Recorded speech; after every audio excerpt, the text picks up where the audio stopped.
Salut à tous, j'espère que vous allez bien. Alors aujourd'hui on va parler un petit peu de matos, en fait de matériel qu'on m'a envoyé sur la fin du mois de janvier, que j'ai pu essayer pendant quelques temps. Et puis du coup je vais vous en parler, mais plutôt que de faire une vidéo par produit, j'ai décidé de regrouper deux produits ensemble qui m'ont bien plu. Tout d'abord il y a une lampe qui m'a été envoyée par la marque Bolling, la P1. Donc c'est une lampe RGB avec plein de fonctionnalités, bien sûr on peut faire lumière du jour, tungstène, il y a pas mal de choses, donc je vous en parle juste après. Et on m'a envoyé également des filtres. Alors ça, j'étais super intéressé d'essayer ça, ça fait un petit moment que je lorgnais sur des filtres de ce style pour gagner du temps, mais en fait c'est des filtres magnétiques qui sont fabriqués par la marque Freewheel. Et en fait c'est ultra pratique à l'utilisation, pareil je vous en parle juste après. Alors tout d'abord la Bolling P1, donc c'est une lampe à LED qui a plusieurs fonctionnalités. Moi ces derniers temps je l'utilise en fond en fait en lumière de confort, étant donné qu'il y a les fonctionnalités RGB, c'est vraiment sympa pour créer une ambiance particulière. Et sur certaines vidéos de produits aussi j'ai commencé à l'utiliser parce que c'est ultra pratique d'utilisation. Première fonctionnalité de cet éclairage plutôt classique, mais c'est déjà la possibilité de pouvoir changer la température de la lumière.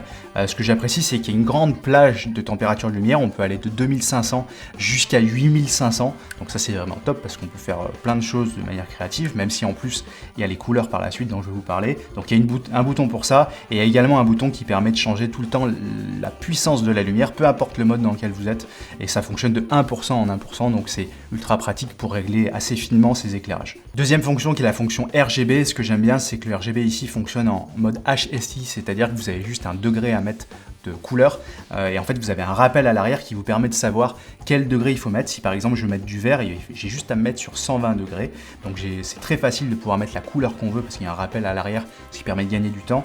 Et également ce que j'aime bien c'est qu'on peut changer la saturation, c'est-à-dire qu'on peut venir désaturer cette couleur si on trouve que c'est un petit peu trop saturé, donc ça c'est ultra pratique à l'utilisation.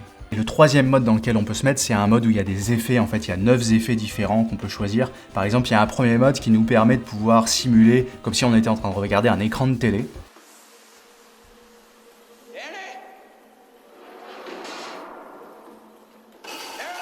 Un autre exemple, il y a un mode qui permet de simuler l'éclairage d'une bougie.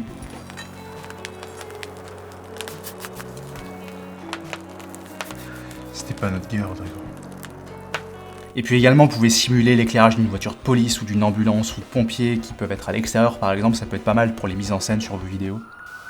Nico, t'as pensé à prendre ton sac dans la voiture ? Donc il y a vraiment tout ce qu'il faut pour être créatif avec un petit éclairage comme ça. Bon bien sûr ça peut pas faire un éclairage principal parce que la source de lumière est trop compacte, donc la lumière sera trop violente. Mais en revanche pour les petits éclairages ou les petits effets ou des éclairages d'appoint c'est vraiment top. La qualité de fabrication est super, hein, c'est fabriqué en métal. La batterie fonctionne vraiment bien, 100% de batterie.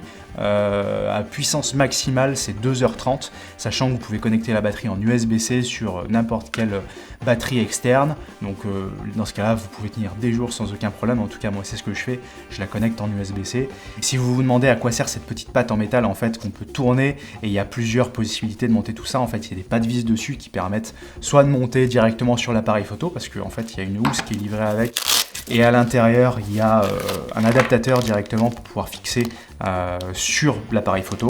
Après vous pouvez monter aussi ça un petit peu où vous voulez et on peut l'enlever s'il y a besoin, donc c'est cool. Donc si vous cherchez une petite source d'éclairage de qualité, je pense que c'est une bonne solution. Passons maintenant au filtre magnétique Freewheel. Donc il m'a envoyé plusieurs types de filtres, il m'a envoyé des filtres de densité neutre non variable, il m'a envoyé aussi un filtre variable mais il n'est pas magnétique, donc j'en parle peut-être un petit peu plus tard. Mais là par exemple j'ai un filtre de densité neutre ND64. Alors vous allez me dire mais c'est quoi l'intérêt d'avoir des filtres de densité neutre et des variables? En fait il y a une meilleure qualité de manière générale si vous mettez des filtres de densité neutre qui sont fixes, parce que le variable peut avoir certains effets un peu parasites et puis il peut y avoir des changements de couleur quand vous commencez à mettre plus de sombre ou moins de sombre, en tout cas que vous réglez votre filtre variable, ça dépend beaucoup des filtres. Mais le fait d'avoir un filtre de densité neutre qui soit fixe, j'ai trouvé que de manière générale il y avait toujours une meilleure qualité sur ces filtres.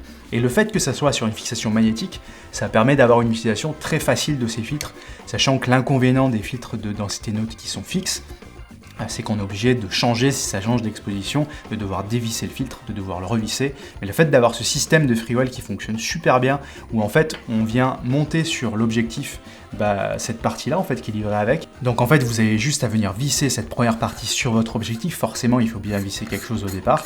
et cette partie du coup est magnétique, et après vous avez juste à mettre le filtre dont vous avez besoin.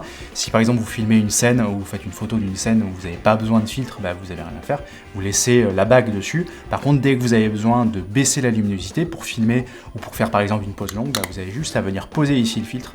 Donc c'est ultra pratique à l'utilisation parce qu'on gagne énormément de temps. Et puis en vidéo aussi, si par exemple je suis ici sur un ND64, mais admettons que j'ai moins besoin de bloquer la lumière, bah, j'ai juste à changer de filtre et j'ai pas besoin de visser et dévisser, donc ça permet de gagner un petit peu de temps. Et puis si vous vous demandez aussi si le magnétisme fonctionne bien, j'ai essayé de secouer dans tous les sens, je me suis dit peut-être qu'à un moment donné ça allait tomber, mais pas du tout, le magnétisme fonctionne super bien. Un autre type de filtre qu'ils m'ont envoyé, c'est un filtre polarisant, donc pareil, ça c'est ultra pratique en photo et en vidéo, et vu que j'ai mis ma bague magnétique déjà ici, j'ai juste à venir mettre comme ça sur mon objectif mon filtre polarisant, et ce qui est vraiment cool, c'est que si j'ai besoin de baisser la luminosité, par exemple pour une vidéo ou pour une pause longue, bah, je peux venir mettre mon autre filtre par-dessus, parce qu'on peut les mettre les uns sur les autres, donc ça c'est ultra pratique. Et ensuite il y a la protection pour les filtres qui est livrée avec, pour chaque filtre il y a cette protection là, et on a juste à venir mettre par-dessus, pareil c'est magnétique, donc ça c'est ultra pratique à l'utilisation, ça permet de gagner énormément de temps. Ils m'ont également envoyé un filtre neutre à densité variable, donc ça c'est quelque chose que j'utilise énormément en vidéo, c'est ultra pratique quand on n'a pas ce système magnétique, ça permet de gagner du temps, et puis aussi utile en photo pour pouvoir vraiment mettre le blocage de lumière qu'on veut. Alors celui-ci n'est pas magnétique à l'arrière, c'est-à-dire qu'il faut venir le visser sur l'objectif. En revanche, la partie de devant, déjà pour mettre la protection, est magnétique, mais en plus, ça nous permet, par exemple, si on veut venir mettre le filtre polarisant de tout à l'heure, en plus de notre filtre à densité variable, c'est possible parce que la partie de devant est magnétique. Pour ce qui est de la plage d'utilisation de ce filtre, il va de 2 à 5 stops de blocage, et ce qui est bien c'est que du coup c'est indiqué sur le filtre, donc ça permet de savoir où on en est, et c'est plus pratique en fait à l'utilisation de savoir combien de stops de lumière on a besoin de bloquer.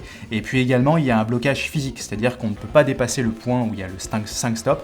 Il y a certains filtres de densité neutre où on va tourner et en fait il n'y a pas de blocage. Si on dépasse un certain point, il y a une forme de X qui apparaît sur l'image, du coup c'est très dérangeant parce que si on fait pas attention ou qu'on dépasse un petit peu, ça détériore énormément notre image. Là c'est pas le cas, il y a un blocage physique.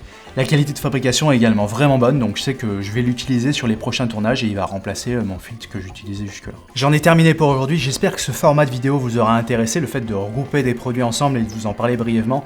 Si vous avez la moindre question, n'hésitez pas à me la poser dans les commentaires, je me ferai un plaisir de vous répondre. Et puis j'ai également un article dont je vous parlerai dans une prochaine vidéo, un stabilisateur qu'on m'a envoyé il n'y a pas très longtemps qui a l'air ultra intéressant, mais j'ai pas eu suffisamment de temps de l'essayer pour vous en parler, donc je garde ça pour un petit peu plus tard. En tout cas, merci beaucoup d'avoir regardé cette vidéo jusqu'au bout. N'oubliez pas le petit pouce bleu qui fait toujours plaisir et je vous donne rendez-vous la semaine prochaine pour une prochaine vidéo. Salut!